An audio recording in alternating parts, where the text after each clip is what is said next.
The lost colony of Roanoke.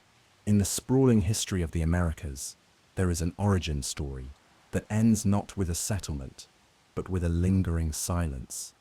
It is a tale that begins with the grand ambitions of an empire and the hopes of ordinary families, but concludes with an empty field and a single cryptic word carved into wood, a message that has echoed through the centuries without a clear resolution.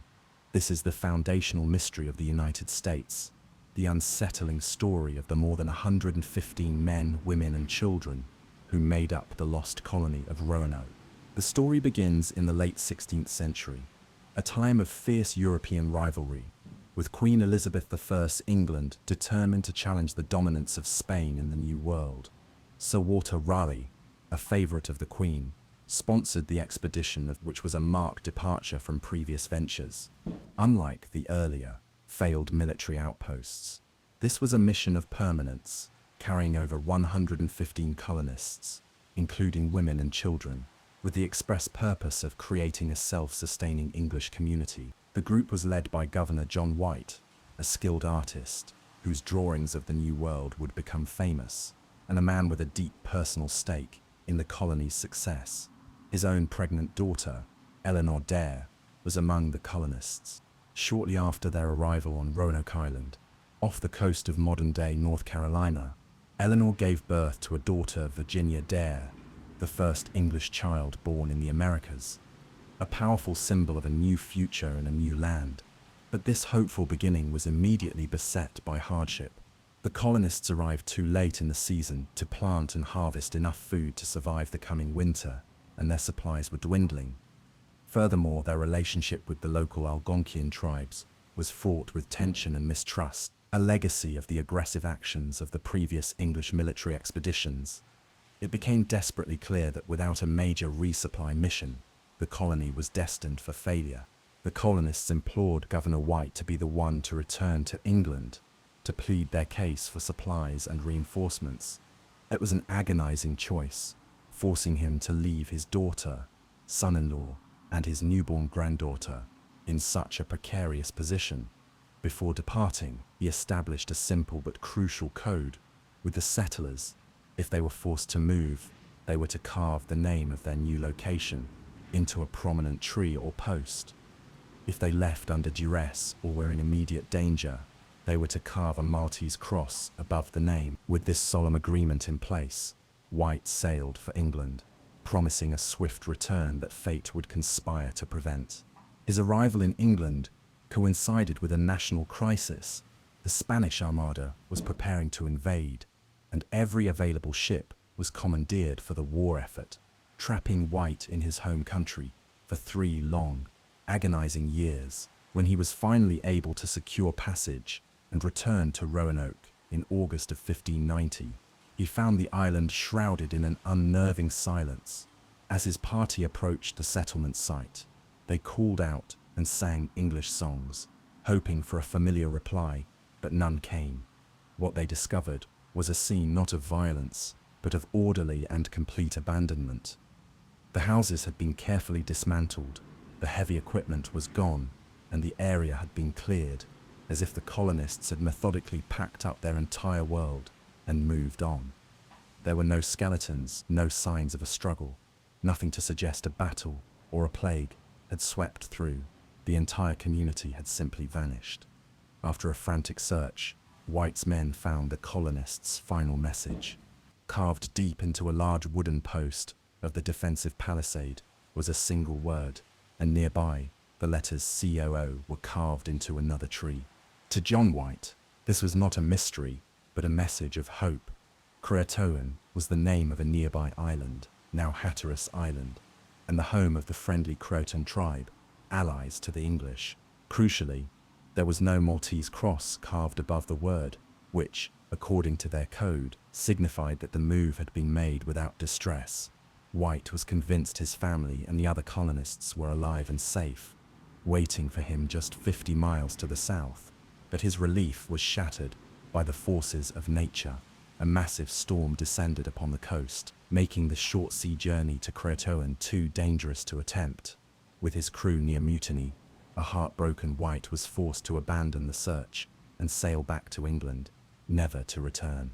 The fate of the Roanoke colonists thus became an enduring puzzle, with the most logical theory being the one John White himself believed, that the colonists, facing starvation, traveled to Croatoan Island and were peacefully absorbed into the local tribe. This theory is bolstered by reports from later explorers, like John Lawson in the early 1700s, who wrote of encountering Native Americans with strikingly European features and grey eyes, who claimed their ancestors could talk in a book.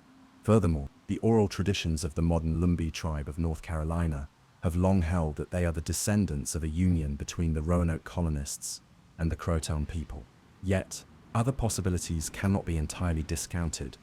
One darker theory suggests the colony was wiped out by a hostile tribe, such as the powerful Powhatan Confederacy, whose leader would later claim responsibility for such an act. It's possible the attack occurred after the colonists had moved, or that the Ciareto carving was a deliberate misdirection. Another theory points to the Spanish, who had a presence in Florida and may have sent a force north to eliminate the rival English settlement. Though no archaeological evidence of a battle has ever been found, the colonists themselves could have met a tragic end, attempting to sail back to England in a small boat and being lost at sea, or perishing from disease and starvation after moving deeper into the mainland wilderness. Ultimately, we are left with a story of a community that stepped onto the edge of a new world and was simply swallowed by it. The word Ciareto is their final ambiguous testament, a clue that points not to a scene of violence, but to a new beginning that, for reasons we can only guess, was lost to the annals of history. It remains America's oldest unsolved mystery, a 400-year-old question of survival, assimilation, and loss. The Hinterkaifeck murders. There are stories of isolated houses that seem to possess a will of their own, places where floorboards creak with an unseen weight, and whispers echo from empty rooms. But the terrifying truth of the Hinterkaifeck farmstead, a remote property tucked away in the Bavarian countryside of Germany, is that the horror that befell it was not born of spirits or ghosts, but of something far more tangible and sinister, a human presence that lived in the shadows of the family it would eventually destroy. In the early months of 1922, a palpable sense of unease had settled over the 6 residents of Hinterkaifeck. The farm's previous maid had quit her job half a year earlier, fleeing in terror, convinced the house was haunted after hearing persistent footsteps and disembodied voices emanating from the attic. The patriarch of the family, Andreas Gruber, a stern and often difficult man, had initially dismissed her fears, but soon he too began to witness a series of strange and inexplicable events that he confided to his neighbors. He spoke of discovering a single set of footprints in the fresh snow, a trail that led from the dense forest at the edge of his property directly to the farmhouse. But crucially, there were no corresponding footprints leading away, as if the visitor had simply vanished into the walls of his home. Soon after, he began to hear those same unnerving footsteps in the attic, the sound of someone moving about directly above his family as they slept. A set of house keys, essential for securing the property, went missing without a trace. And one morning, an unfamiliar newspaper from Munich appeared on the porch, a paper no one in the family read or had ever purchased. These small, accumulating details paint a horrifying picture, a slow-burning prelude to the tragedy that was to come.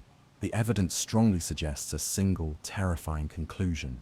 For several days, or perhaps even weeks, an unknown individual was living secretly on the farm, with the Gruber family, a silent resident hiding in their attic or outbuildings, learning their routines, watching their every move, and waiting for the opportune moment to act. This chilling prologue is what elevates the case from a simple crime to a story of profound psychological dread. The end came on the night of March 31st, 1922. The perpetrator, armed with a heavy farm implement known as a mattock, seemingly used a clever and patient ruse. It is believed that the 4 elder members of the family, Andreas, his wife Kazilia, their widowed daughter Victoria, and Victoria's 7-year-old daughter, Kazilia, were lured out of the house and into the barn one by one, where their lives were ended in the darkness. The perpetrator then moved from the barn into the main house. In their beds, the final two residents, the family's new maid, Maria Baumgartner, who had only arrived that very day, and Victoria's 2-year-old son, Josef, also met their demise. For 4 days, a strange silence fell over Hinterkaifeck. Young Kazilia failed to show up for school. The family missed their Sunday church service, and the mail began to pile up. On April 4th, a group of concerned neighbors, including a man named Renz Schlittenbauer, formed a search party to investigate. They found the farm, Era, was quiet, the family dog tied up outside, the animals in the barn, seemingly tended. It was Schlittenbauer who entered the barn first, where he made a devastating discovery: the remains of the 4 family members, carefully concealed under hay. The search party then proceeded to the house, where they found the final 2 individuals in their bedrooms. The entire family was gone. The subsequent investigation was chaotic and revealed details that were even more disturbing than the act itself. The crime scene was immediately contaminated by dozens of well-meaning but curious locals, destroying valuable evidence before the Munich police could arrive. The autopsies were initially conducted on site, and the report noted that young Kazilia had survived for several hours after her initial injuries, having torn out clumps of her own hair in terror and pain. A large sum of money was found untouched inside the house, effectively ruling out robbery as a primary motive. But the most unsettling discovery was the undeniable evidence that the perpetrator had not fled after the horrific event. They had stayed. For at least 2 days after the family had perished, someone remained at Hinterkaifeck, living in the house of the people they had just vanquished. The farm animals had been fed and cared for. The family dog had been untied. Meals had been eaten in the kitchen, and neighbors who had been worried by the farm's silence over the weekend later reported seeing smoke rising from the chimney on Saturday. As if someone were calmly keeping the home warm, this detail transformed the crime from a singular act of violence into a nightmarish performance of domesticity. The perpetrator had not only taken the family's lives, but had, for a time, grotesquely taken over their life. Over the next century, more than 100 suspects were questioned, but no one was ever charged. The theories have swirled for generations, with much suspicion falling on Lorenz Schlittenbauer, the neighbor who found the remains.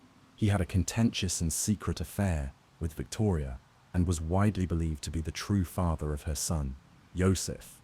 His behavior at the crime scene was considered strange, and he made several conflicting statements to police, yet no conclusive evidence could ever tie him to the act. Others wondered about Victoria's husband, Karl Gabriel, who was reported to have perished in the trenches of World War I.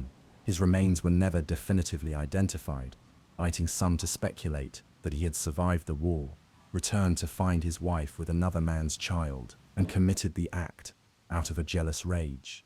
But these theories of personal revenge struggle to account for the cold, calculated patience of the perpetrator, the person who lived undetected in the family's attic, learning their routines before systematically eliminating them. The case of Hinterkaifeck is not just an unsolved crime, it is a chilling story about the complete and terrifying violation of the home. The true horror lies not only in the final act, but in the slow, creeping dread of the days that came before it, and the calm, domestic routine the perpetrator followed in the days after.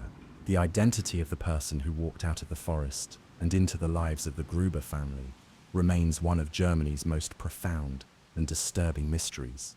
The disappearance of Lars Mittank.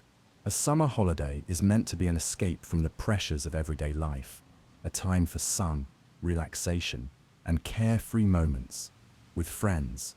But for 28-year-old Lars Mittank from Germany, a trip to the bustling seaside resort of Golden Sands, Bulgaria, would become the opposite of an escape. It would become a trap, a week-long descent into a vortex of fear and paranoia that culminated in one of the most bizarre and chilling pieces of footage ever captured by a security camera, a final panicked sprint into complete and total oblivion. Lars was on vacation with a group of friends.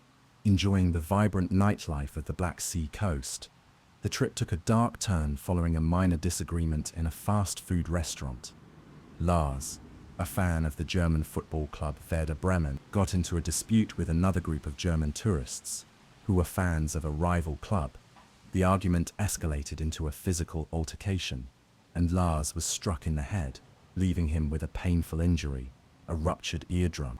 While not life-threatening, a doctor advised him that the pressure changes of a flight would be dangerous for his ear. He was prescribed an antibiotic, cefprozil 500, and was told to wait.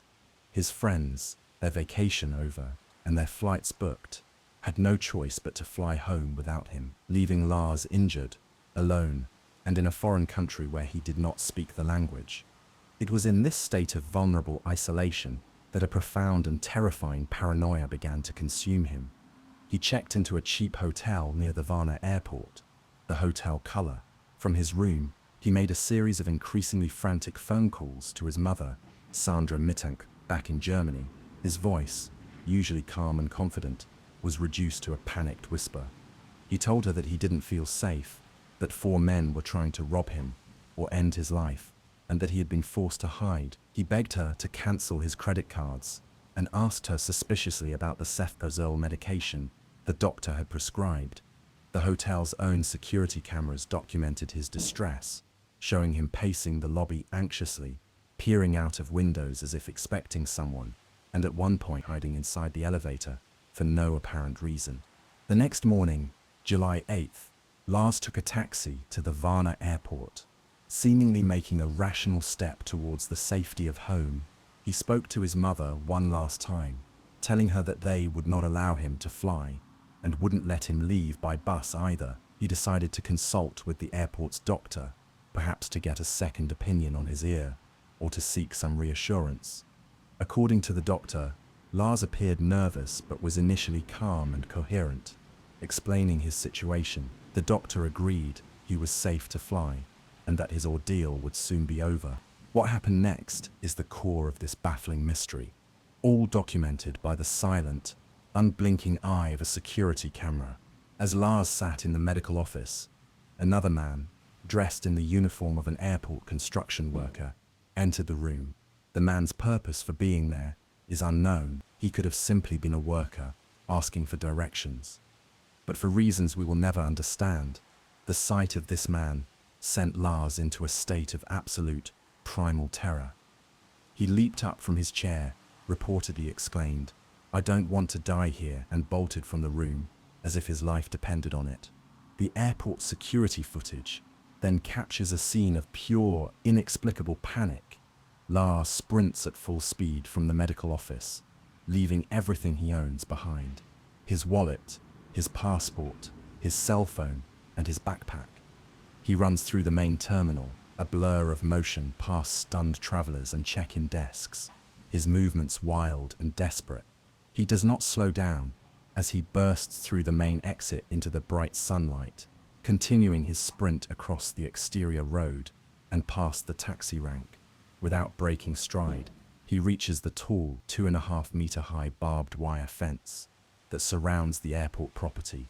In a feat of pure adrenaline, he scales it with ease, drops down on the other side, and vanishes into a vast, dense field of sunflowers that bordered the airport. He was never seen again. An extensive search of the sunflower field and the surrounding forests and marshlands was conducted, but police found nothing. No footprints, no discarded clothing, no sign of Lars at all. It was as if the earth had swallowed him whole. His family hired a private investigator who chased down dozens of leads and reported sightings, but none of them proved to be credible. Lars Mittank had run clean out of the world. The central question in this mystery is whether the threat Lars perceived was real or imagined. The leading theory suggests he was the victim of a severe psychotic episode. It's possible the blow to the head during the initial altercation caused an undiagnosed concussion or brain trauma, which can lead to paranoia and confusion. This, combined with the extreme stress of his situation and a possible, though very rare, adverse psychiatric reaction to the cefprozil antibiotic, could have created a perfect storm in his mind. In this scenario, the four men and the construction worker were not real threats, but triggers for his already fractured mental state. He was running from phantoms his own mind had created. But the other possibility, the one his mother holds on to, is that his fear was entirely justified. The dispute on the beach may have been far more serious than a simple football argument. Perhaps he had stumbled into the path of a criminal element and they were genuinely pursuing him to silence him or to get revenge. In this view, his whispered call to his mother was the literal truth, and his final sprint was not an act of madness, but a desperate and logical attempt to escape a real and present danger. The construction worker could have been part of the group, sent into the doctor's office to corner him. We are left with the haunting final images of Lars Mittank, frozen in time. On a security feed, we can see his terror, but we will likely never know its source. Was he running from a sinister plot, or from the inescapable confines of his own mind? He ran into a field of sunflowers under the bright Bulgarian sun and simply ceased to be, leaving behind one of the most chilling and perplexing mysteries of the modern era. The mystery of the Somerton Man. Some mysteries unfold like a crime novel, with a clear beginning, a tangled middle, and a resolution that, given enough time, can be uncovered, but others seem to have been written by a ghost, a narrative that starts on the final page and works backwards, where every clue only deepens the enigma. In the summer of 1948, on a quiet Australian beach, just such a story began, with the discovery of a perfectly dressed, unknown man, whose identity and the circumstances of his passing would become one of the most intricate, baffling, and enduring international puzzles of all time. This is the case of the Somerton Man. On the morning of December 1st, 1948, on Somerton Park Beach in Adelaide, South Australia, several early morning beachgoers noticed a man resting against the seawall, his legs crossed, his head tilted back, as if in a deep sleep. He was impeccably dressed for the warm weather in a full suit, complete with a tie and polished shoes, a sight so unusual it was memorable. Witnesses later recalled seeing him in the same position the previous evening, assuming he was simply a local sleeping off a night of drink. But as the morning sun rose, it became clear he was not sleeping. The man with an unlit cigarette resting on his collar had passed away. Police were called to the scene, and from the very beginning, the case was steeped in mystery. There were no signs of a struggle or any visible trauma. The man appeared to be in his mid-40s, with a calm expression and in superb physical condition, with the defined calf muscles of a dancer or a distance runner. An autopsy later concluded that he had perished from heart failure, but the cause was inexplicable. The pathologist, Professor John Burton Cleland, noted a series of strange internal findings, including a spleen that was 3 times its normal size and a liver engorged with congested blood. He strongly suspected the man had been subjected to a fast-acting and forensically undetectable poison, like digitium, which would explain the lack of any struggle, but exhaustive toxicology tests revealed nothing. The real puzzle, however, began with the attempt to identify him. Every single label on his clothing had been meticulously and expertly snipped away. He carried no wallet, no money, and no identification of any kind. His pockets contained only a collection of mundane items: an unused train ticket to the nearby suburb of Henley Beach, a bus ticket, a pack of juicy fruit gum, an American-made aluminum comb, a box of matches, and a pack of Army Club cigarettes that contained 7 cigarettes of a more expensive brand called Ken Citars. It was a deliberate, professional-grade erasure of identity. The investigation expanded, and police located a brown suitcase that had been checked into the cloakroom of the Adelaide railway station. The day before the man was found, it was believed to be hid. A spool of orange thread found in the suitcase was an exact match for the thread used to repair a pocket on the man's trousers. Inside the suitcase was more clothing, all with the labels removed, and a stenciling kit, a sharpened table knife, and a pair of scissors, but still nothing to identify its owner. His fingerprints and dental records were circulated globally through Interpol. but no matches were ever made. For months, he was simply the unknown man. Then, during a more thorough re-examination of his clothing, a detective felt a small, hard object sewn into a hidden fob pocket in the man's waistband. Inside was a tiny, tightly rolled scrap of paper. On it, printed in an elegant and unusual font, were two words, Tamam Shud. The phrase was identified by library officials as Persian, meaning it is ended or it is finished. It was the final phrase from a collection of poems called The Rubaiyat of Omar Khayyam, a book that often deals with themes of living life to the fullest and accepting its end. Police launched a nationwide appeal to find the specific copy of the book from which the scrap had been torn. In a stunning coincidence, a local man came forward. He explained that around the time the man was found, he had discovered a rare first edition copy of the Rubaiyat that had been tossed into the back of his unlocked car, parked near Somerton Beach. He had thought nothing of it at the time, but after seeing the appeal, he turned the book over to the police. On its final page, a torn section perfectly matched the Tamam Shud scrap. This book, the key to the entire investigation, contained even more astonishing clues. On the back cover, written in faint pencil, were 5 lines of capital letters that appeared to be a complex, unbreakable code. Below the code was a local, unlisted telephone number. The number belonged to a young nurse named Jessica Jo Thompson, who lived just a short walk from where the man was found. When questioned by police, she was evasive and appeared terrified. She denied knowing the Somerton man, but when shown a plaster cast that had been made of his head and torso, she reported he gasped and nearly fainted. She admitted to owning a copy of the Rubaiyat during the war, which she had given to a handsome army officer named Alfred Boxall. For a moment, police thought they had their man, but Alfred Boxall was quickly located, alive and well, in Sydney, and he still had the copy of the book Jessica had given him, its final page fully intact. So who was the man on the beach, and what was his connection to the nurse, who so clearly seemed to recognize him? The leading theory, given the Cold War context of 1948 and the professional erasure of his identity, is that the Somerton man was a spy.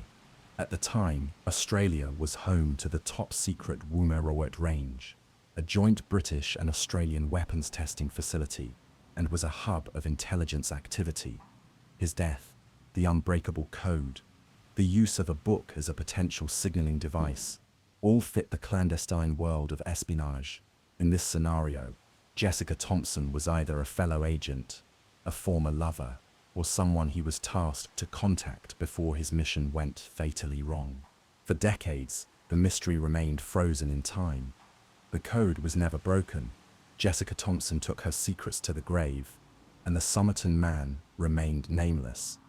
But in recent years, a new investigator, Professor Derek Abbott, has used modern science to finally give the man a name, using DNA extracted from a few stray hairs found trapped in the plaster cast. Abbott's team was able to conduct a forensic genealogical investigation. In July of 2022, they announced they had successfully identified the Somerton man as Carl Charles Webb, an electrical engineer and instrument maker born in Melbourne in 19. The name, Carl Webb, opens new avenues of research, but does not solve the mystery. Webb was a real person, but a man who left a faint trace on history. He had a brother-in-law named Thomas Keane, which could explain the name T. Kean, found on a few items in the suitcase. He was known to write poetry, which may explain his connection to the Rubaiyat. But this new information raises even more questions. Why did this electrical engineer from Melbourne travel to Adelaide, meticulously erase his own identity, and then perish on a quiet suburban beach? What was his true relationship with Jessica Thompson, and what is the meaning of the still unbroken code he left behind? The Somerton man may finally have a name, but the story of his final days remains one of the most perfectly crafted and compelling unsolved cases in history. The Cicada 31301. The internet is often seen as a known quantity, a vast but mapped territory of social media, news sites, and commerce. But beneath this surface lies a deeper, more labyrinthine world, a digital frontier of hidden forums, anonymous image boards, and encrypted networks. It was from this deep ether that a mystery for the modern age emerged, a challenge so complex and so far-reaching that it drew the attention of the world's most brilliant minds. This is the story of Cicada 3301, a cryptic organization that for 3 consecutive years posted a series of puzzles that served as an open invitation to a global cryptographic scavenger hunt. It began on January 4th, 2012, on the anonymous image board 4chan. A simple image appeared, stark white text on a black background, containing a direct and intriguing message. "Hello," it read. "We are looking for highly intelligent individuals. To find them, we have devised a test. There is a message hidden in this image. Find it, and it will lead you on the road to finding us. We look forward to meeting the few that will make it all the way through. Good luck, 3101. For most, it was a curiosity, but for a handful of cryptographers, hackers, and programmers, it was an irresistible challenge, a gauntlet thrown down to the entire internet. What unfolded was a puzzle of staggering complexity, a multi-layered enigma that demanded an eclectic and almost impossible range of skills. The first step was a relatively simple act of digital forensics. Opening the image file in a text editor revealed a hidden message, a Caesar cipher, which, when decoded, led to a URL. This link led to an image of a duck with the message, "Whoops, just decoys this way. Looks like you can't guess how to get the message out." This was a test in itself, a check for steganography. Using a program called Outguess, solvers extracted a hidden message from the duck image, which led them to a subreddit on the website Reddit. This was the pattern. Each solved clue led to another, more difficult puzzle, in a chain that sprawled across different platforms and required an incredible breadth of knowledge. To have any chance of progressing, a solver needed to be an expert in cryptography. From classical ciphers to modern encryption, they needed to be familiar with the obscure cyberpunk novel Agrippa, A Book of the Dead by William Gibson. They needed to be able to identify prime numbers, understand Anglo-Saxon runes, and navigate the deep web using the Tor browser. The puzzles referenced medieval Welsh literature, occultist philosophy, and classical music. It was not a test for a single type of genius. It was a test for a true polymath. The most fascinating and unexpected twist in the Cicada 3301 puzzle was that it did not remain a purely digital quest. At one stage, solvers were led to a series of GPS coordinates.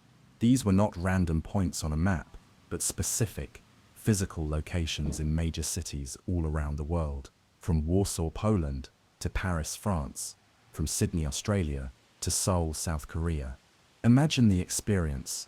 After days spent in front of a computer screen, you find yourself walking to a specific street corner in your city, and there, taped to a lamppost, is a poster. It bears the distinct image of a cicada and a QR code, a physical breadcrumb left in the real world.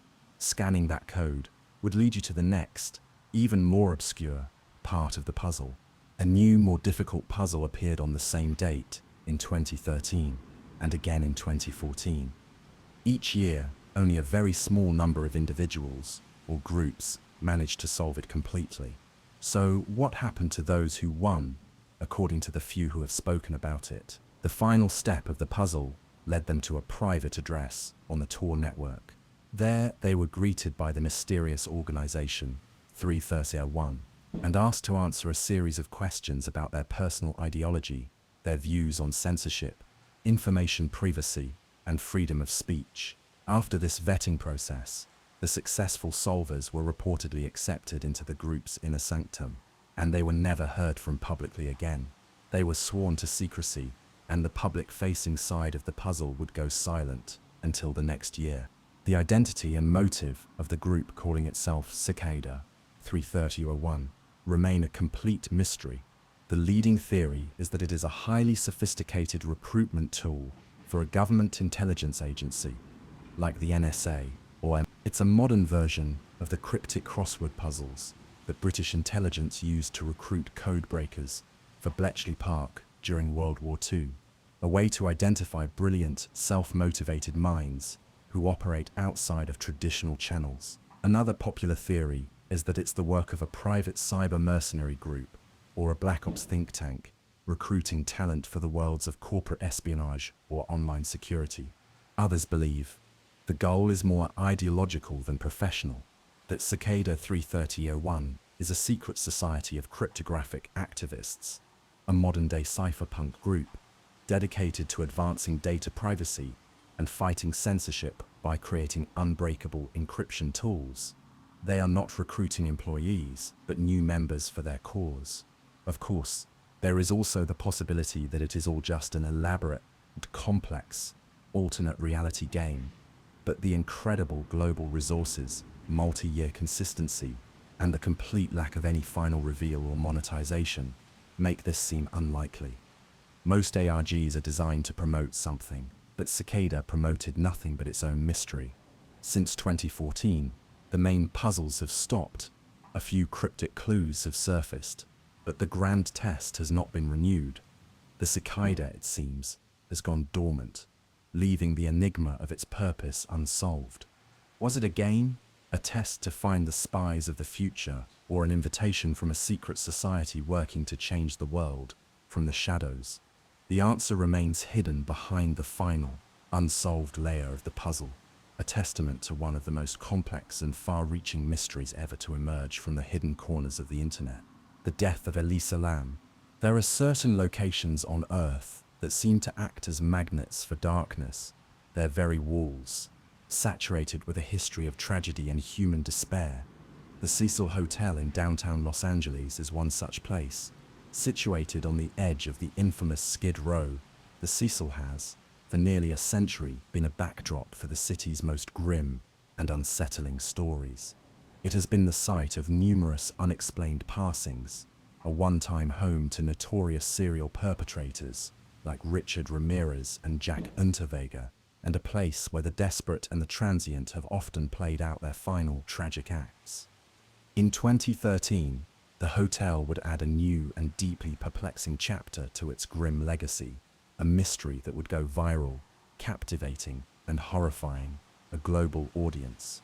This is the story of Elisa Lam, a young student whose solo journey of self-discovery ended in a locked water tank on the hotel's roof, leaving behind only a silent, chilling piece of video footage. Elisa Lam was a 21-year-old student from the University of British Columbia in Canada, a bright and adventurous young woman on a solo trip down the American West Coast. She documented her journey on her blog, writing openly and honestly about her travels, her hopes, and her personal struggles with bipolar disorder, a condition for which she was prescribed medication. Her trip was a quest for independence, a way to explore the world and herself. On January 26, 2013, that journey brought her to the Cecil Hotel. For the first few days, everything seemed normal. Elisa checked in with her family in Canada every single day, without fail. On January 31st, those calls suddenly stopped. Her parents, knowing this was completely out of character, immediately contacted the Los Angeles Police Department and reported her missing. An investigation began. Police searched her room, but found nothing amiss. Her wallet, phone, and belongings were all there, and there was no sign of any kind of struggle or foul play. It was as if she had simply walked out of her room and evaporated into the hotel's notorious corridors. The investigation stalled for nearly 2 weeks, with no credible leads or sightings.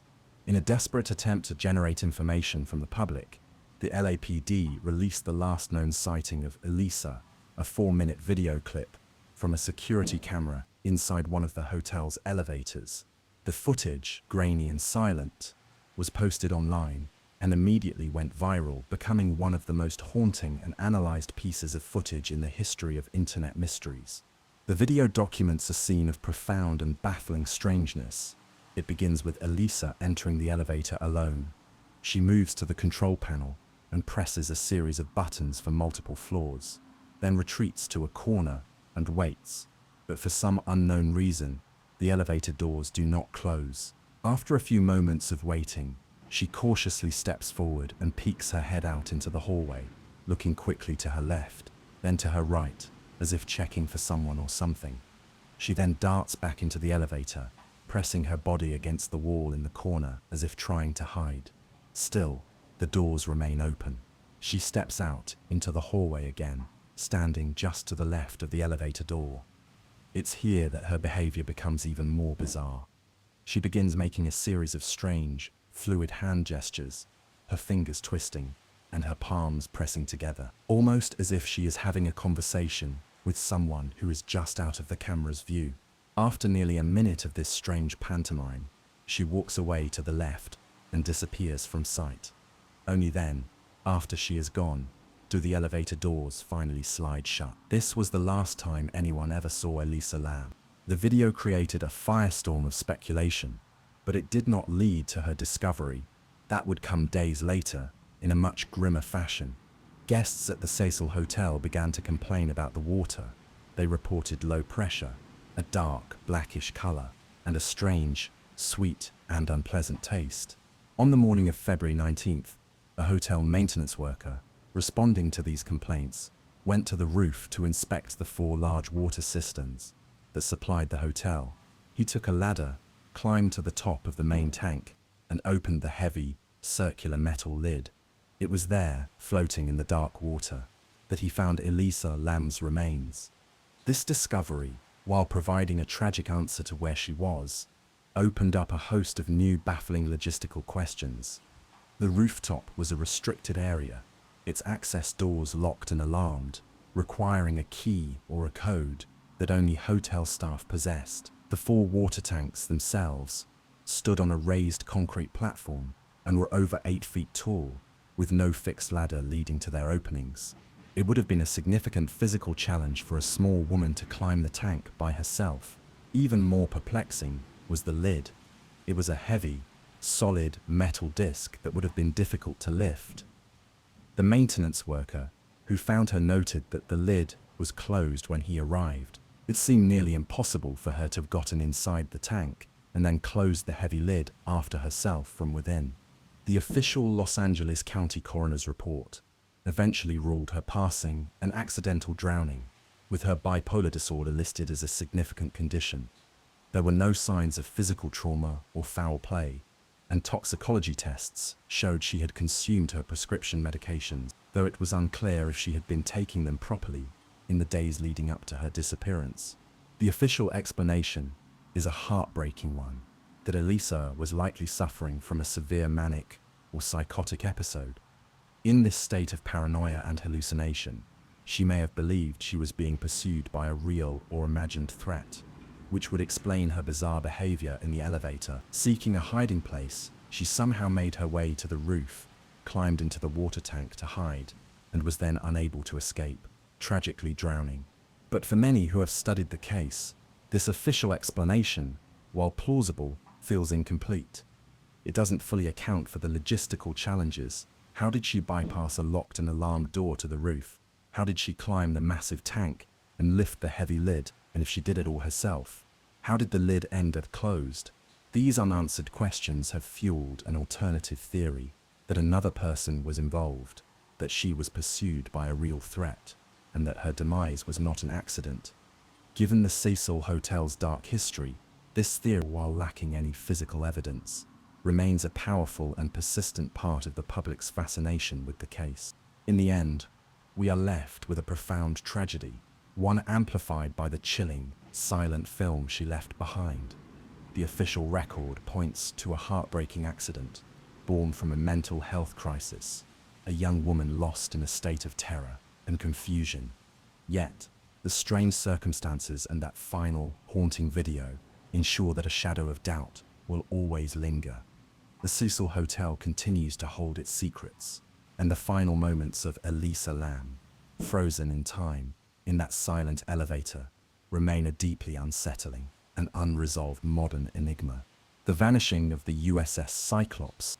During the chaotic years of the First World War, the greatest dangers were thought to be in the mud-filled trenches of Europe and the cold waters of the North Atlantic, patrolled by enemy submarines. But the story of the USS Cyclops is a chilling reminder that the ocean itself can be a far more inexplicable and absolute adversary.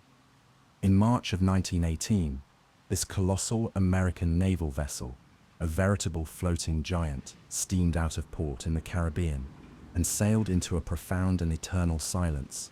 Its disappearance, with over 300 souls aboard, remains the single largest non-combat loss of life in the history of the United States Navy, a mystery of immense scale that has never been solved. The USS Cyclops was not a sleek warship built for battle. She was a behemoth of industry, a Proteus-class collier, over 540 feet long, designed as a floating coal tender to refuel the fleet at sea. For the war effort, she was repurposed to carry more strategic materials, and on her final journey, she was loaded with over 11,000 tons of dense manganese ore from Brazil, a crucial element for munitions manufacturing. The ship was under the command of Lieutenant Commander George W. Worley, a man whose reputation adds another layer of intrigue to the case. Reports from the crew described him as an eccentric and often tyrannical figure, disliked by many of his officers, who was known for walking the decks in his long underwear and a bowler hat. Compounding the tense atmosphere on board were persistent, though unproven, rumors of his pro-German sympathies. The final voyage was troubled from the start. The ship was known to have a significant mechanical flaw. One of its two engines was damaged and inoperable, severely limiting its power and maneuverability, a dangerous handicap for a vessel of its size. Furthermore, the manganese ore it carried was far denser and heavier than the coal it was designed for. On March 3, 1918, the Cyclops made an unscheduled stop in Barbados to take on additional supplies. The American consul there, Brockholz Livingston, would later report that the ship seemed dangerously overloaded, riding far too low in the water, and that the crew seemed to be in a state of discontent. Despite these red flags, on March 4th, Commander Worley deemed the ship ready, and the Cyclops steamed out of port, heading north for Baltimore, into the vast stretch of ocean that would one day become infamous as the Bermuda Triangle. She was never seen or heard from again. The ship never arrived at her destination, and more chillingly, no distress call was ever received. No SOS, no final radio message reporting a problem or a final position. For a ship of that size, equipped with a powerful wireless transmitter, the silence was inexplicable. The US Navy, subsuming a simple delay, eventually launched one of the largest sea searches of its time, but it was completely fruitless. An invisible line had been crossed, and the ship had simply ceased to be.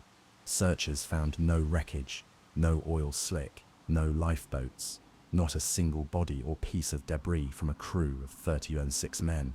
It was as if a 19,000-ton steel giant had been plucked from the surface of the sea. In the vacuum of evidence, theories began to swirl. Given that a world war was raging, the most immediate and logical conclusion was that the Cyclops had been sunk by a German U-boat or surface raider. A swift torpedo strike could have sent the heavily laden ship to the bottom before it had a chance to send a distress signal. President Woodrow Wilson himself publicly stated his belief that the ship was the victim of an enemy act. But after the war, when German naval records were meticulously reviewed, the theory fell apart. The Germans, known for their precise record-keeping, had no log of any engagement with the Cyclops. They firmly denied having any knowledge of the ship's fate, and no U-boat captain ever claimed credit for such a massive prize. With the wartime theory debunked, investigators turned to the ship itself. The most plausible scientific theory, and the one favored by many naval experts today, points to a catastrophic failure, the combination of being severely overloaded with a dense cargo it wasn't designed for, and having a damaged engine that hampered its ability to navigate through rough seas, could have been a fatal one.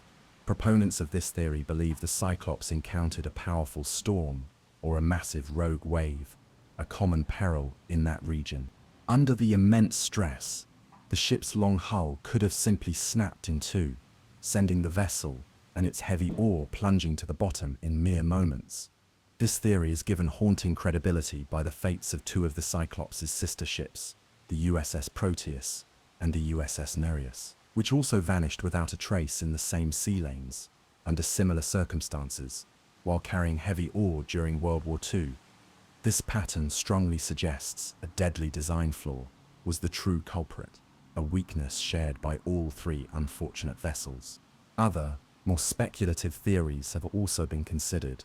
Some pointed to the unpopularity of Commander Worley, suggesting the crew may have mutinied and scuttled the ship, or even defected to another country, a theory fueled by the rumors of Worley's own allegiances. Others have wondered if the fine manganese dust in the cargo hold could have ignited, causing a massive explosion that instantly destroyed the ship from within, and of course its complete and silent disappearance in that notorious stretch of ocean has made the USS Cyclops a cornerstone of the Bermuda Triangle legend, with many attributing its loss to paranormal forces or some unexplained natural phenomenon.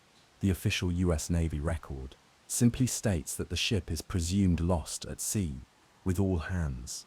A sterile conclusion to a deeply human mystery. Was it a flawed ship, an act of war, or the awesome and indifferent power of the Atlantic? The 306 souls aboard took the answer with them to a grave that has never been found, their names now inscribed on a memorial to those lost at sea, their fate as vast and as deep as the ocean that claimed them. The man in the iron mask, in the opulent and absolute monarchy of 17th century France, under the reign of the great Sun King, Louis XIV, secrets were a form of currency, and the prison of the Bastille was where they were locked away forever. But of all the secrets kept within those infamous stone walls, none has endured with more power or more mystery than that of a single, unnamed prisoner, an individual who for over 3 decades was forced to live and pass away with his face perpetually hidden from the world. Behind a mask, his identity remains one of the greatest historical puzzles of all time, a human enigma known to us only as the Man in the Iron Mask. The story begins around the year 1669, when a man of unknown identity was arrested for reasons that have never been made public and placed into the custody of a trusted prison governor named Benya Dolveng Darsan Ma. For the the prisoner's fate would be inextricably linked to that of his jailer. Ascent Ma was promoted and moved to more important prisons, from Pignerol and Exilles in the Alps, to the island fortress of Sainte Marguerite, and finally to the notorious Bastille in Paris. His mysterious prisoner moved with him, a living secret that the state could not afford to let go. The most famous detail of his imprisonment, the one immortalized by the philosopher Voltaire and the novelist Alexandre Dumas, is the mask itself. While legend has painted it as a heavy, torturous helmet of riveted iron, contemporary accounts from his jailer describe it as a mask made of black velvet, held together by steel clasps. While less torturous than solid iron, the effect was the same. It rendered him faceless, erasing his identity from the world. He was forbidden from ever taking it off in the presence of anyone but his jailer, and Saint Ma had standing orders from the king's ministers that if the prisoner ever spoke of anything other than his immediate, daily needs, he was to be ended without hesitation. The conditions of his long imprisonment were a strange paradox. On one hand, he was subjected to the ultimate form of psychological torment, the complete annihilation of his identity. On the other hand, he was treated remarkably well for a prisoner of that era. He was lodged in a well-furnished private cell, was given fine meals served on silver plates, and was allowed books and even a lute to pass the time. A physician regularly checked on his health. This high level of care strongly suggests that the prisoner was not a common criminal, but a man of high birth, someone whose life was considered valuable, but whose face was considered too dangerous to ever be seen. The efforts to conceal his identity were extreme. When he was moved between prisons, he was transported in a curtained sedan chair so that no one could catch even a fleeting glimpse of him. Legends grew around the prisoner, including a famous tale that he once scratched a message onto a silver plate and threw it from his cell window into the river below. The plate was supposedly found by a local fisherman who, upon returning it, was questioned by the prison governor. When the fisherman confirmed that he was illiterate and could not read what was written on the plate, His life was spared, but only after the governor was absolutely certain that the prisoner's secret had not been compromised. After the prisoner's passing in 1703, he was buried under the name Marchioli, and all of his furniture and clothing were destroyed to erase any final trace of his existence. But the secret was too strange to die. For centuries, historians and writers have debated his true identity, leading to a host of compelling theories. The most romantic and famous theory, the one made famous by Alexandre Dumas in his novel The Three Musketeers, is that the prisoner was the identical twin brother of King Louis XIV himself. In this scenario, to prevent a bloody civil war or a challenge to the throne from a legitimate second-born heir, the twin was hidden away at birth and imprisoned for life. This theory would perfectly explain the extreme secrecy, the good treatment, and the absolute necessity of keeping his face, a mirror image of the king's, hidden at all costs. While a captivating story, there is no credible historical evidence to support the existence of a royal twin. For a long time, the leading historical candidate was an Italian diplomat named Count Ercole Antonio Mattioli. Mattioli had double-crossed King Louis during a secret negotiation for the purchase of a strategic fortress, and he was subsequently kidnapped by the French and imprisoned. This theory seemed plausible, especially since the name he was buried under, Marchioli, is a close approximation of Mattioli. However, modern historians have largely disproven this. As records show, Mattioli was held in a different prison and perished years before the masked prisoner in the Bastille. Today, most historians believe the man was an individual named Eustache Dager. This name appears on the original arrest warrant from 1669, which contained the first explicit instructions for the extreme secrecy of his imprisonment. But identifying him as Dager only solves one mystery by creating another. Who was Eustache Dager, and what secret did he know? The theories are varied. Some believe he was a disgraced valet who was aware of an embarrassing state secret, perhaps a financial scandal involving the king's ministers, or a more personal, scandalous secret about the king himself. Others suggest he was involved in a political conspiracy or a poisoning plot at court, known as the Affair of the Poisons, and that his testimony was too dangerous to ever be heard. While we may never know the specific secret that warranted 34 years of masked silence, the story endures. The French Revolution saw the storming of the Bastille and the destruction of many of the royal archives that might have held the final answer. The man in the iron mask remains a powerful symbol of the absolute power and shadowy intrigue of the old French monarchy, a human enigma whose true face and the reason it was hidden was lost forever to history. The Hessdalen Lights. In the vast, sparsely populated heart of central Norway lies a quiet valley, a 15-kilometer stretch of rugged subarctic landscape named Hessdalen. For most of its history, it was a place known only to the farmers and miners who called it home, a valley defined by its cold winters and deep, profound silence. But in the early 1980s, that silence was joined by a strange and persistent light, a phenomenon so baffling and so consistent that it would transform this remote Norwegian valley into one of the world's most important natural laboratories for studying the unexplained. This is the story of the Hessdalen Lights. The phenomenon began to escalate dramatically in the winter of 1981. The residents of the valley started reporting strange, luminous objects in the sky. This was not a single fleeting event, but a sustained wave of sightings. At its peak between 1981 and 1984, the lights were being seen as often as 15 to 20 times per week, turning the night sky over the valley into a stage for a silent, nightly performance. The lights themselves were varied and defied easy explanation. Sometimes they appeared as brilliant, flashing yellow or white lights that would zip across the sky at incredible speeds. Other times, they were slow-moving, silent, glowing orbs of red, blue, or green light. They would hang motionless in the air, sometimes for minutes, sometimes for over 2 hours, before silently fading away or accelerating to an impossible speed. Eyewitness accounts from the hundreds of local residents painted a picture of a phenomenon that seemed almost playful, almost intelligent in its behavior. The lights would be seen moving slowly down the length of the valley, often just above the treetops. They would perform erratic, zigzagging maneuvers, pulse in intensity, and sometimes split into smaller lights.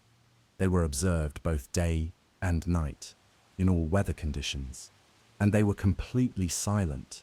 These were not planes, not helicopters, not flares, and not any known weather phenomenon. The residents of Hest Island were witnessing something entirely new.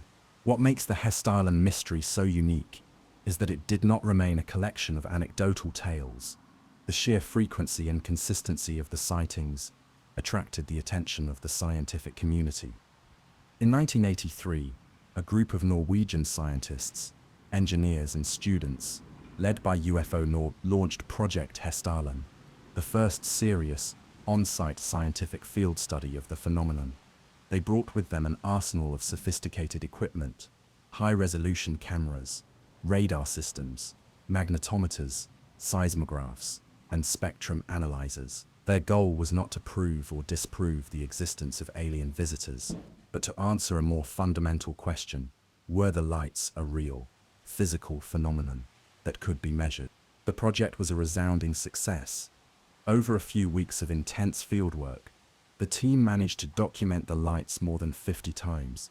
Crucially, they captured them on radar. The radar data confirmed that the lights were not just illusions or misidentified celestial bodies. They were real, physical objects, or coherent masses of energy that were moving through the valley. The cameras captured their image. The magnetometers sometimes registered magnetic disturbances when the lights appeared, and the spectrographs gave hints about their chemical composition. The project proved that the Hestalen lights were a genuine, unexplained physical phenomenon. This initial research led to the establishment of the permanent Hestalen Automatic Measurement Station, or Hestalen AMS, in 1998. Housed in a small blue trailer in the valley, this automated scientific outpost monitors the skies 24 hours a day, continuing the work of gathering data on this persistent enigma. The sightings have become less frequent since the peak in the early 80s, but they still occur, with 10 to 20 confirmed observations each year. So, what are these strange, silent lights? The scientific investigation has produced several compelling, though unproven theories, all of which suggest that the valley itself may be the engine that creates the phenomenon. The leading scientific model is known as the Valley Battery Theory. Researchers have discovered that the Hestalen Valley is geologically unique. The valley floor is divided by a river, with one side being extremely rich in copper and the other side being rich in iron and zinc. The river water itself is slightly acidic, containing sulfur from old mining operations. This setup, scientists theorize, could function like a giant, natural battery. The copper and zinc act as electrodes, and the sulfurous river water acts as the electrolyte, creating a powerful electromagnetic field in the valley. This field, in turn, could ionize the air and dust, creating bubbles of luminous plasma, or balls of light, that then float through the valley. This theory would explain why the phenomenon is so localized to this specific geographical area. It also accounts for the energy of the lights, without needing an external power source. Another, related theory points to piezoelectricity. The valley's rock is rich in quartz crystals, and it's known that when such crystals are put under immense mechanical stress, such as from seismic activity, they can generate a powerful electrical charge. This charge could be what is ionizing the air and creating the lights. Of course, not all explanations are terrestrial. The light's complex and seemingly intelligent behavior has led many to hold on to the extraterrestrial hypothesis. To these observers, the lights are not natural plasma, but intelligently controlled probes or vehicles from another world. Their silent, physics-defying maneuvers, a clear sign of a technology far beyond our own. While scientists continue to search for a natural explanation, the UFO theory remains a powerful and popular interpretation of the events in the valley. The Hestalen lights represent a rare and precious thing, a genuine, ongoing, unexplained phenomenon that is being treated not as a subject of ridicule, but of serious scientific inquiry. The question in Hest Island is no longer, are the lights real, but what are they? The valley remains a place where science and wonder meet, a silent stage for a light show that seems to emanate from the earth itself, a quiet, persistent enigma glowing in the cold Norwegian night. The unsolved ciphers of the Zodiac.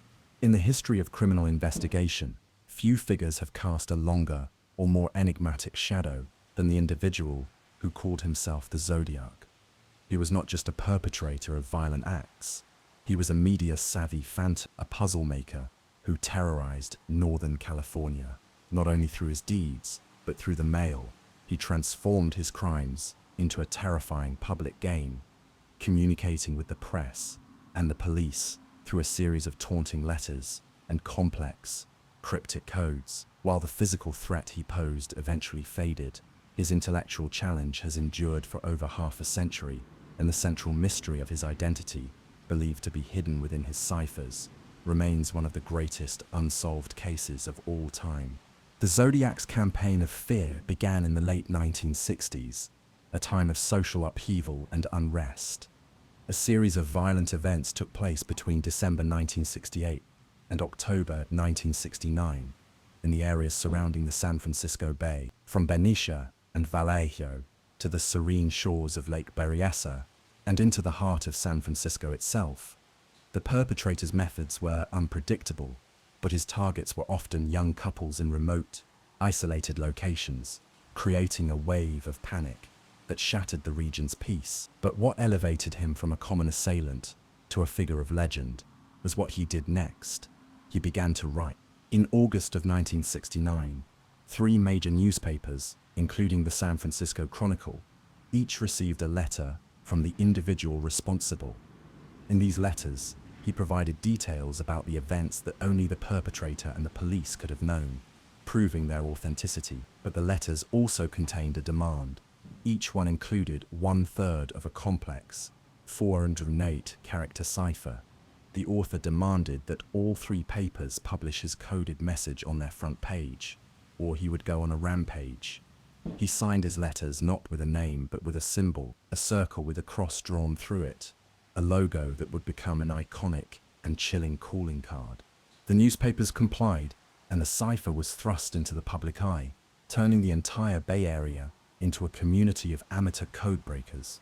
The FBI and CIA were stumped, but just over a week later, the code was cracked, not by a government agency, but by a high school teacher from Salinas, Donald Hardin, and his wife Betty. The decoded message was a rambling, ungrammatical, and deeply disturbing text. It read, in part, "I like doing this because it is so much fun. It is more fun than the wild game in the forest, because man is the most dangerous animal of all. The best part of it is that when I pass into the afterlife, I will have all the people I have sent to paradise as my slaves." This was the first glimpse into the mind of the Zodiac, a mind obsessed with a twisted vision of power and the afterlife. He continued his correspondence, mailing more taunting letters, greeting cards, and even a piece of a victim's shirt to prove his claims. He reveled in the media attention, giving himself the name the Zodiac, and he sent more ciphers. In October 1969, he sent a letter containing a new, far more complex 340-character cipher. For over 51 years, this code remained one of the holy grails of cryptography. Thousands of investigators, both professional and amateur, tried and failed to break it. It became a symbol of the case's impenetrable nature. Then, in December of 2020, a breakthrough was announced. A team of 3 private citizens from around the world, David Aranchak, a software engineer from Virginia, Sam Blake, a mathematician from Australia, and Giles Van Eyck, a programmer from Belgium, had finally solved the Z. Using custom software and immense collaborative effort, they uncovered another chilling message. It read, "I hope you are having lots of fun in trying to catch me. I am not afraid of the gas chamber, because it will send me to paradise. All the sooner, because I now have enough slaves to work for me." Again, the message was filled with misspellings, particularly the word paradise, a quirk that investigators have long debated as either a genuine mistake or a deliberate clue. Despite this incredible breakthrough, the Zodiac's greatest secrets remain hidden. He sent at least two other, shorter ciphers that have never been solved.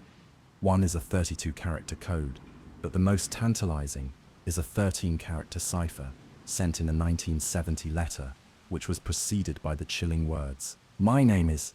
It is widely believed that the solution to this short cipher would finally reveal the name of the man who terrorized a region and baffled the world. Over the decades, countless suspects have been investigated, but none have ever been definitively identified. The most prominent person of interest has always been Arthur Lee Allen, a former schoolteacher with a checkered past. The circumstantial evidence against him was significant. A survivor of one attack tentatively identified his voice. He owned a Zodiac brand watch with the same cross-circle symbol, and he reportedly made incriminating statements to friends and family. However, crucial physical evidence, such as fingerprints and DNA samples recovered from the letters, did not match Allen, and he passed away in 1992, having always denied his involvement. Other suspects, like newspaper editor Richard Gaikowski and a man named Lawrence Kane, have also been the subject of intense investigation and compelling books, but the evidence against them remains entirely circumstantial, a web of coincidences and intriguing connections that fall short of definitive proof. The Zodiac's true power was not in the acts he committed, but in his mastery of psychological terror and his creation of a myth. He turned his identity into a national obsession, a puzzle that he left for the world to solve, while his known activities ceased. In the early 90s, the intellectual challenge he issued has continued for over half a century. The two final ciphers and the mystery of his name are what have transformed him from a fleeting headline into an enduring, faceless icon of true crime. The final puzzle, his identity, remains unsolved. The Göbekli Tepe revelation. For generations, the story of human civilization has been told in a clear and linear fashion. First, our hunter-gatherer ancestors discovered agriculture, learning to cultivate crops and domesticate animals. This agricultural revolution allowed them to abandon their nomadic lives and settle in permanent villages.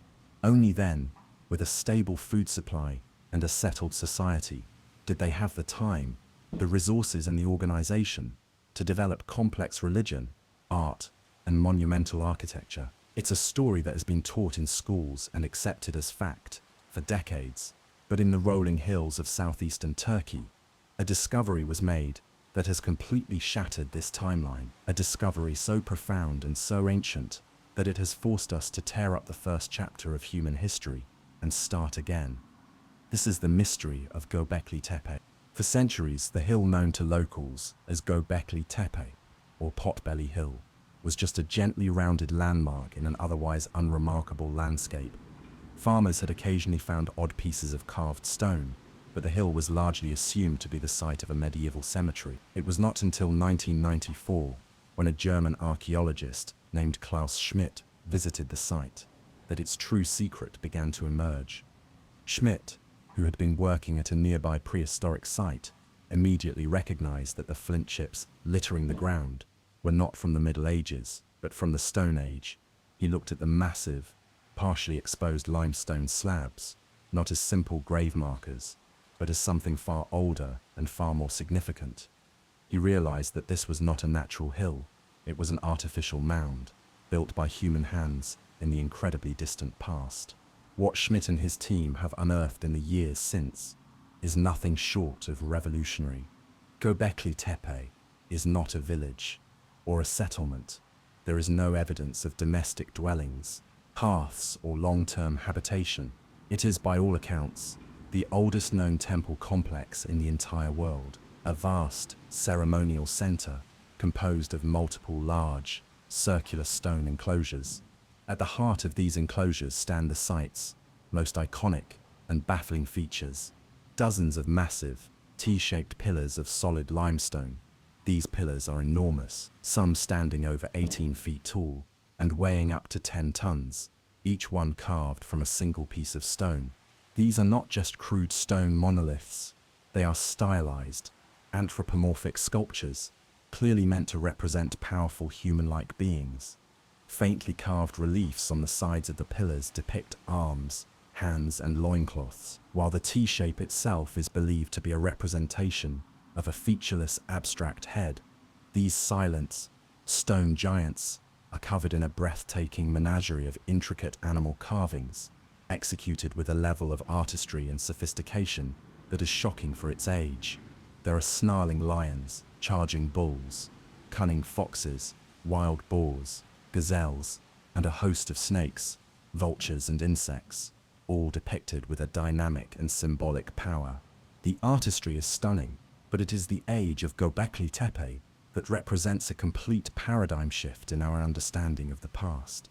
Using radiocarbon dating, archaeologists have placed the construction of the oldest enclosures at around 9600 BC. To put that date into perspective, Göbekli Tepe is more than 6,000 years older than Stonehenge. It is 7,000 years older than the Great Pyramids of Giza. It was built before the invention of pottery, before the invention of writing, and before the invention of the wheel. Most astonishingly, it was built by a people who had not yet learned to farm. The creators of this monumental temple complex were nomadic hunter-gatherers. This single fact turns the entire story of civilization on its head. The old theory was that the temple was a luxury of a settled, agricultural society, but Göbekli Tepe proves the opposite. The temple came first. The sheer logistical effort required to build this site is staggering. Hunter-gatherers would have had to quarry 10-ton blocks of stone from a nearby hillside, move them without the aid of wheels or beasts of burden, and then erect them with incredible precision. This would have required the coordinated labor of hundreds of people from many different nomadic bands, all working together for a shared purpose. This has led to a revolutionary new theory, championed by Klaus Schmidt himself, about the very origins of civilization. Göbekli Tepe, he argued, was a regional spiritual center, a cathedral on a hill where different tribes of hunter-gatherers would congregate for religious rituals, ceremonies, and great feasts. The need to feed these massive gatherings of workers and pilgrims may have been the very thing that spurred the development of agriculture. It's possible that people began to cultivate wild grasses, like wheat and barley, not for daily subsistence at first, but to reliably produce enough food, and, as evidence of massive stone troughs suggests, enough beer to supply these huge religious projects. In this view, it was not the desire for food that created settled society, but the shared desire to worship a higher power. The need for organized religion, it seems, was the catalyst that sparked the agricultural revolution and gave birth to civilization as we know it. As if its existence weren't mysterious enough, Göbekli Tepe holds a second profound puzzle. After more than 5,500 years of use, around the year 8000 BC, the entire site was deliberately and painstakingly buried. For centuries, its creators, or their descendants, filled in the massive circular enclosures with millions of cubic feet of dirt, rock, and animal bones. They entombed their own sacred temple, creating the artificial hill that would preserve it perfectly for the next 10,000 years. Why would a culture intentionally bury its most magnificent creation? Was it a kind of ritual decommissioning, a way of putting the spirits of the temple to rest? Did their religion change, rendering the old gods obsolete?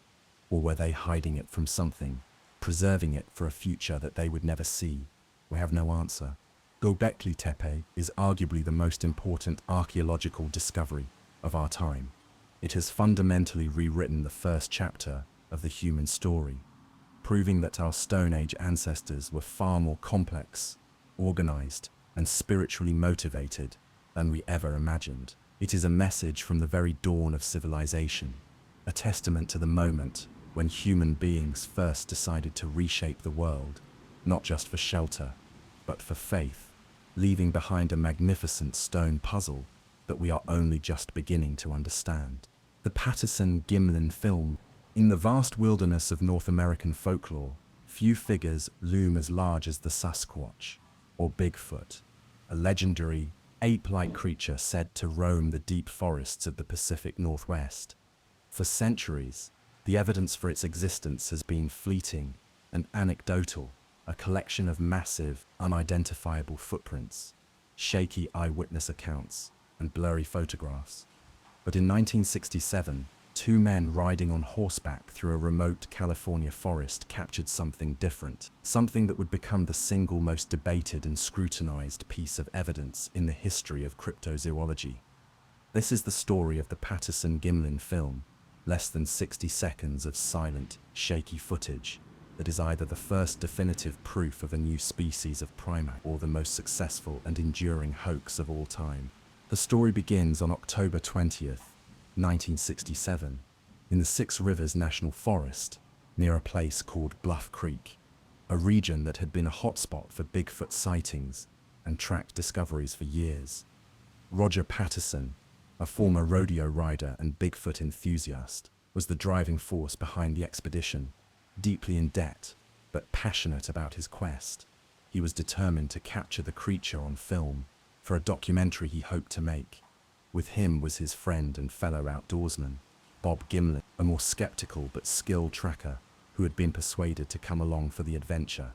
They set out on horseback, winding their way through the dense, logged-out wilderness. As they rounded a bend in the creek bed, their horses suddenly reared up in panic, spooked by something ahead. It was then that they saw it, a large, dark, hairy figure standing upright by the creek. Patterson's horse fell, trapping his leg, but in a rush of adrenaline, he managed to free himself, grab the 16mm movie camera he had rented for the trip, and scramble to his feet. What followed is the now iconic sequence. With the camera shaking, Patterson runs toward the creature as it calmly walks away from them, moving with a power-fluid stride across the sandbar and into the tri-line. The figure in the film, affectionately nicknamed Patty by enthusiasts, is the center of the entire debate. It depicts a large, bipedal, ape-like creature, covered from head to toe in short, dark hair. The figure is clearly female, with visible breasts, and possesses long, swinging arms and a powerful, muscular build. But the most analyzed aspect of the creature is its unique and seemingly non-human gait. It walks with its knees bent, its back straight, and a fluid, compliant stride where the foot appears to flex from heel to toe, a motion that would be incredibly difficult for a human to replicate. In the most famous moment of the film, frame 352, the creature turns its entire upper body, shoulders and head, to look back at Patterson, its expression unreadable before calmly continuing its walk and disappearing into the forest. In the moments after the encounter, Patterson and Gimlin made plaster casts of the creature's 14-inch footprints, then rode hard to get the film developed, knowing they had captured something extraordinary.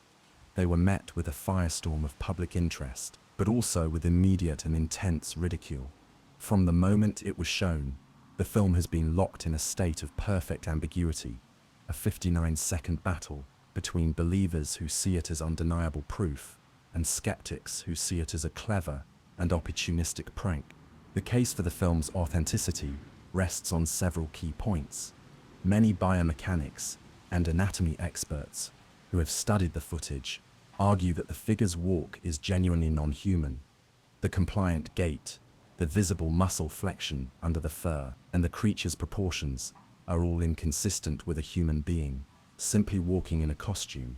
Special effects artists, even in the modern era, have commented on how difficult it would be to create a suit that allows for such realistic muscle movement, especially with the limited technology of 1967. Furthermore, Bob Gimlin, for over 50 years, has steadfastly maintained his version of events, never changing his story, and has never sought to profit significantly from the film. His quiet, consistent testimony has lent a great deal of credibility to the encounter. The case for a hoax, however, is equally compelling. Roger Patterson had a clear financial motive.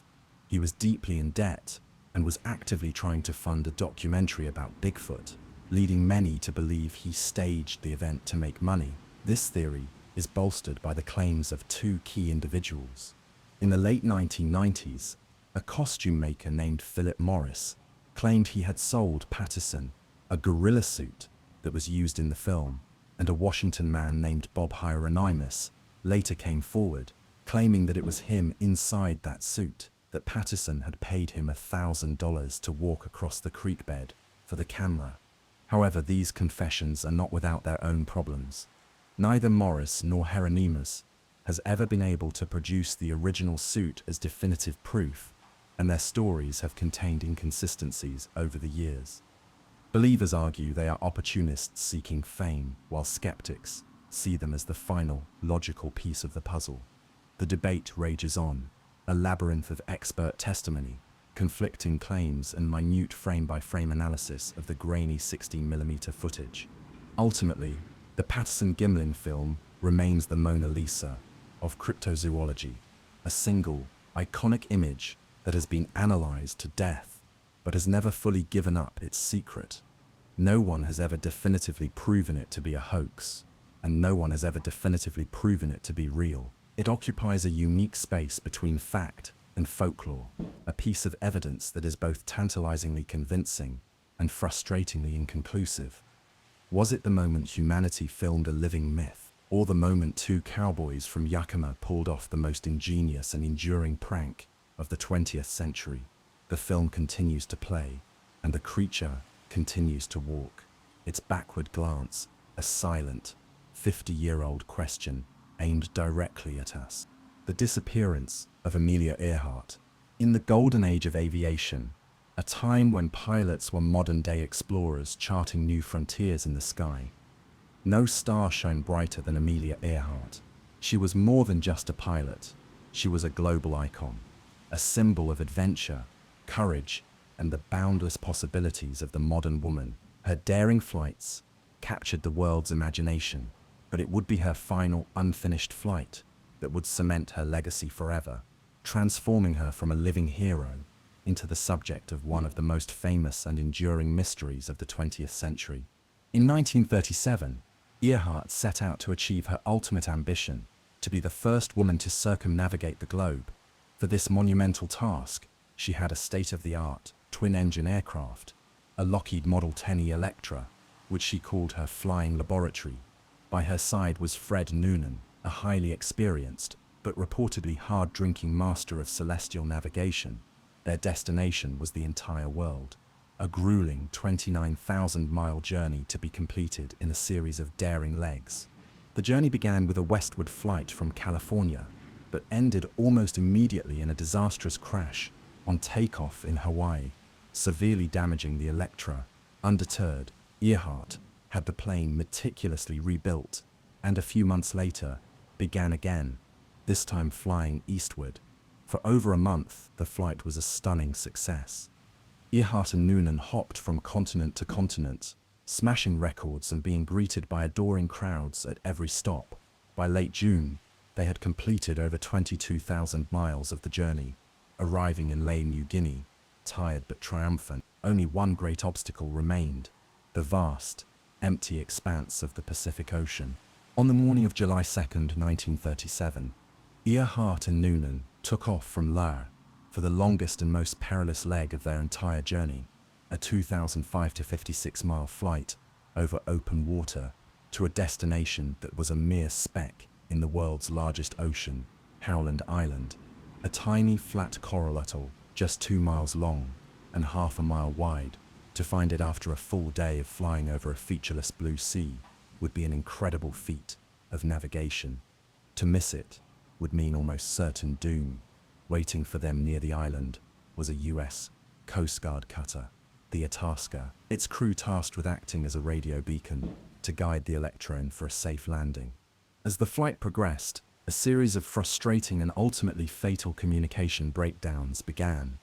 The crew of the Itasca could clearly hear Earhart's voice transmissions, but she, for reasons that are still debated, was apparently unable to hear most of their return messages. The radio logs from the Itasca paint a chilling picture of a pilot, lost and flying on fumes, desperately trying to make contact with a ship she could hear only faintly, if at all, a ship that could hear her perfectly but could offer no reply she could understand. In the early morning hours, her voice crackled over the radio, calm but with a growing sense of urgency. At 7:42 a.m., she transmitted, "We must be on you, but cannot see you, but gas is running low. Have been unable to reach you by radio. We are flying at 1,000 feet." The Itasca sent up thick black smoke from its funnels, hoping she could see it, but received no confirmation. Her final, confirmed transmission came at 8:43 a.m. Her voice still steady. "We are on the line 5737, she reported, giving a navigational line of position. "We are running on line north and south."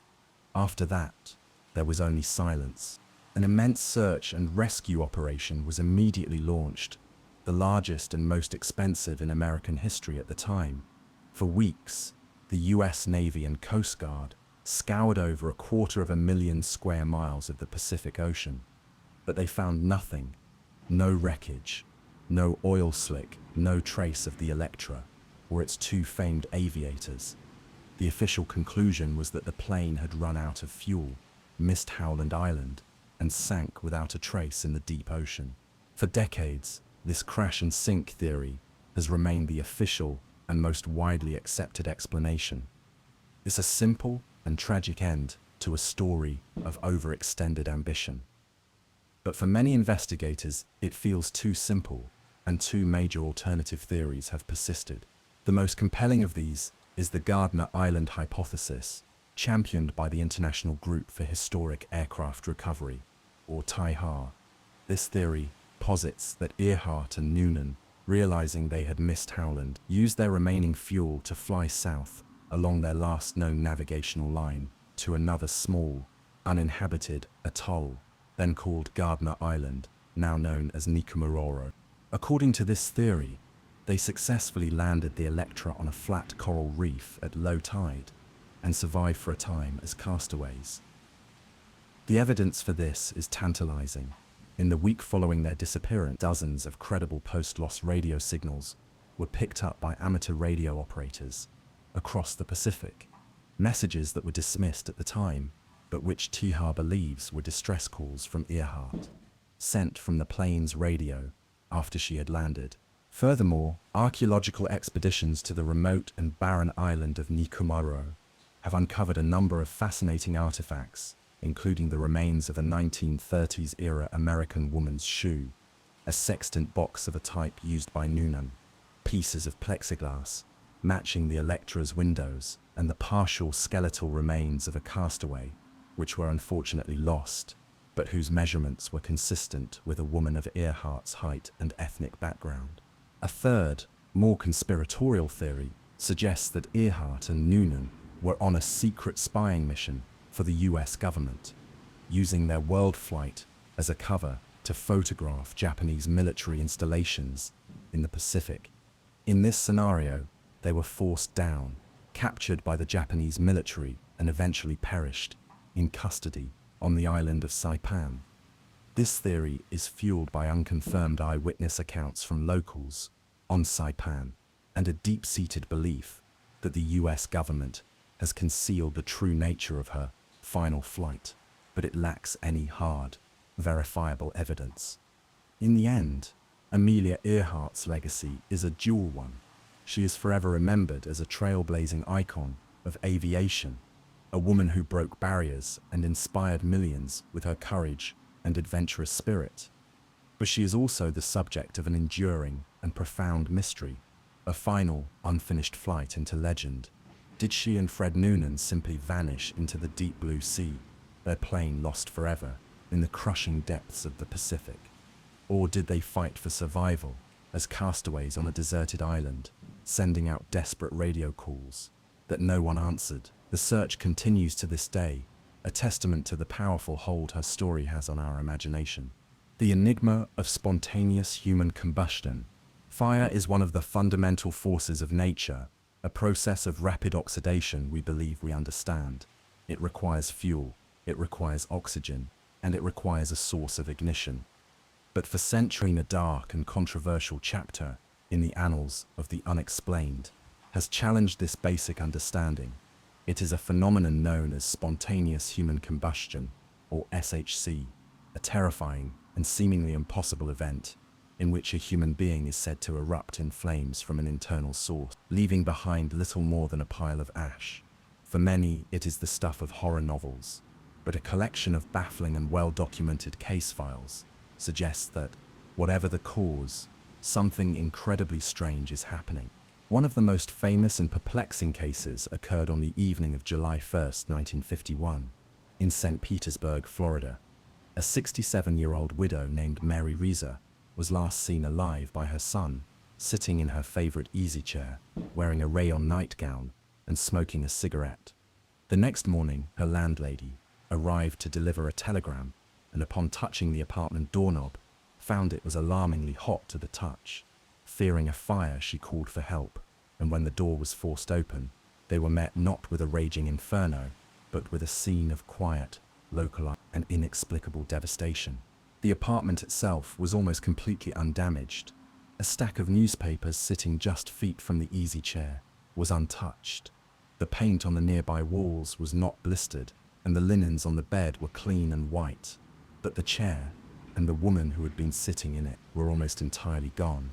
Where Mary Reza had been, there was only a small pile of grey ash, a single, undamaged left foot still wearing its satin slipper, a few fragments of her backbone, and her skull, which was reported to have been shrunken to the size of a teacup. A layer of greasy, foul-smelling soot coated the upper walls and ceiling, but the fire that had taken place was so intensely focused that it had failed to spread even a few feet. The official investigation was a study in bafflement. The local police chief sent the collected ash and bone fragments to the FBI for analysis. The FBI's top investigators were stumped. They determined that to consume a human body so completely would require temperatures in excess of 500 degrees Fahrenheit, a heat comparable to a modern crematorium. How such an intense fire could rage in that single spot without setting the rest of the highly flammable apartment ablaze was a physical impossibility by the known laws of combustion. The official report concluded with a famously helpless statement that Mary Reza had been incinerated by an unknown fire of great intensity. The case became a classic, textbook example of SHC, and Mary Reza's case is not unique. It fits a bizarre and consistent pattern that has been documented in dozens of similar cases over the last 300 years. The circumstances often involve an elderly individual, frequently a woman, who is found alone in their home.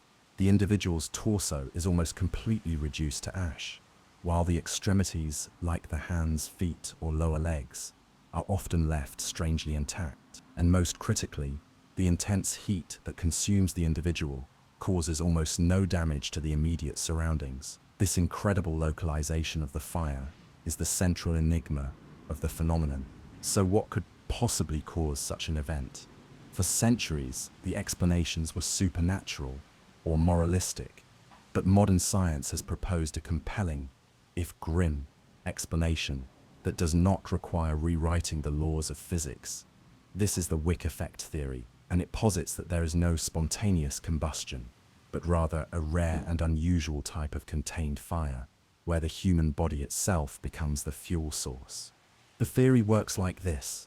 A person, perhaps after falling asleep or suffering a medical emergency, is exposed to a small, external ignition source, like a dropped cigarette or a spark from a fireplace.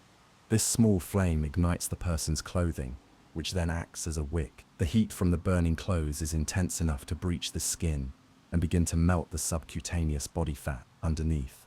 This liquefied fat, a potent fuel, is then absorbed by the wick of the clothing, creating a scenario almost identical to an inside-out candle. The body's own fat becomes the wax, and the clothes become the wick, allowing for a slow, low temperature but incredibly persistent fire to smolder for many hours. This wick effect theory elegantly explains all the bizarre hallmarks of these cases. It explains the nearly complete consumption of the torso, where the most body fat is concentrated. It explains why the extremities, with less fat, are often left behind. It explains the greasy soot on the walls, a byproduct of burning fat. And most importantly, It explains the lack of damage to the surroundings, because the fire is not a raging inferno, but a slow, contained and steady burn, fueled by the body itself. It is not a fire that spreads outwards, but one that consumes inwards. While the wick effect is now the almost universally accepted scientific explanation, a few nagging questions keep the enigma alive for some. Can it truly account for the reported shrinkage of bones, like Mary Reese's skull? And what about the cases where no obvious external ignition source was ever found? For most scientists, these are minor details in an otherwise solid theory, but for believers in the paranormal, they are the cracks where the mystery still shines through. In the end, the phenomenon of spontaneous human combustion is likely not a case of people inexplicably bursting into flames, but a rare and tragic confluence of circumstances. A perfect storm of immobility, flammable clothing, and a simple spark that initiates a slow, grim chemical process. The mystery, then, is not one of a supernatural force, but of the strange and unsettling potential of the human body itself to become the fuel for its own quiet, all-consuming fire. The mystery of the Great Attractor. For our final mystery, we journey away from the Earth, past the Moon and the planets, beyond the familiar stars, and into the silent, sprawling darkness of intergalactic space. Here, on a scale that defies human comprehension, a profound cosmic puzzle is playing out, a mystery of immense gravity and unseen mass. It's a story that reveals our true place in the universe, and the discovery that our own Milky Way galaxy, along with 100,000 other galaxies, is being pulled at an incredible speed towards something we cannot see. This is the enigma of the Great Attractor. We tend to think of our place in the cosmos as relatively stable. The Earth orbits the Sun orbits the center of the Milky Way, but the story is far more dynamic than that. In the 1970s, astronomers studying the cosmic microwave background, or CMB, the leftover radiation from the Big Bang, discovered something peculiar. They expected this ancient light to be almost perfectly uniform in all directions, but it wasn't. On one side of the sky, the CMB was slightly bluer, and on the opposite side, it was slightly redder. This phenomenon, known as a dipole anisotropy, had a stunning implication. It meant that our entire local group of galaxies, including our own Milky Way and Andromeda, is hurtling through space at a staggering speed of over 600 kilometers per second, or 1,013 million miles per hour, relative to the rest of the universe. This discovery immediately raised a fundamental question. If we are moving so fast, what is pulling us?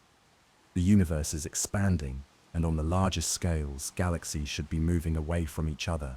But this data showed a massive, localized deviation, a powerful current in the river of space-time that was dragging our entire cosmic neighborhood along with it. Astronomers began to map the movements of galaxies in our corner of the universe, and they confirmed the anomaly. Everything in a region of space, hundreds of millions of light-years across, was streaming in the same direction, towards a specific point in the sky, in the direction of the constellations, Triangulum Australis and Norm. This invisible source of immense gravity was given a fittingly epic name, the Great Attractor. Initial calculations in the 1980s suggested its existence, a colossal concentration of mass equivalent to tens of thousands of Milky Way galaxies, a gravitational basin so immense that its pull could be felt across a vast portion of the local universe. But when astronomers turned their telescopes to that region of space to see what this cosmic monster was, they were faced with a frustrating and seemingly impenetrable barrier. The Great Attractor lies in a direction that is almost perfectly obscured by the plane of our own Milky Way galaxy. This region of the sky, known to astronomers as the zone of avoidance, is so thick with the dense, bright concentration of our galaxy's stars, gas, and interstellar dust that it acts like a celestial veil, blocking the light from whatever lies beyond it. Trying to observe the Great Attractor with a visible light telescope is like trying to see a candle on the other side of a raging bonfire. Our own galactic home was hiding the secret of our cosmic destination. To peer through this veil, astronomers had to get creative. They began using other wavelengths of light, like X-rays and radio waves, which are better at penetrating the thick dust of the Milky Way. Over many years, projects like the Parkes Observatory Survey began to painstakingly map the galaxies that had been hidden in the zone of avoidance. What they found was not some single bizarre super-object, but a massive supercluster of galaxies, the Norma Cluster, sitting right in the heart of the region where the Great Attractor was predicted to be. For a time, this seemed to solve the puzzle. The Great Attractor was simply the Norma Cluster, a huge but perfectly normal collection of galaxies. But as the mapping became more accurate, a problem emerged. The combined observable mass of the Norma Cluster and all the other galaxies they could find was still not enough to account for the tremendous gravitational pull that we are experiencing. The numbers didn't add up. The Norma Cluster was a significant part of the equation, but it wasn't the whole story. Something else, something even bigger, was also pulling the strings. The true modern understanding of the mystery is even more awe-inspiring. Astronomers realize that the Great Attractor itself is just a local gravitational center in a structure of unimaginable scale. Further beyond it, at a distance of some 650 million light-years, lies an even more colossal structure, the Shapley Supercluster, the largest and most massive concentration of galaxies in our local universe. It is now believed that the gravitational pull we are feeling is not from a single point, but is the combined influence of the nearby Norma Cluster and the far more distant but unimaginably massive Shapley Supercluster. These structures form the gravitational heart of our home supercluster, a colossal filament of galaxies that astronomers in 2014 named Laniakea, a Hawaiian word meaning immeasurable heaven. The mystery of the Great Attractor has therefore evolved. It's less about a single, hidden object, and more about the incredible discovery of our true cosmic address.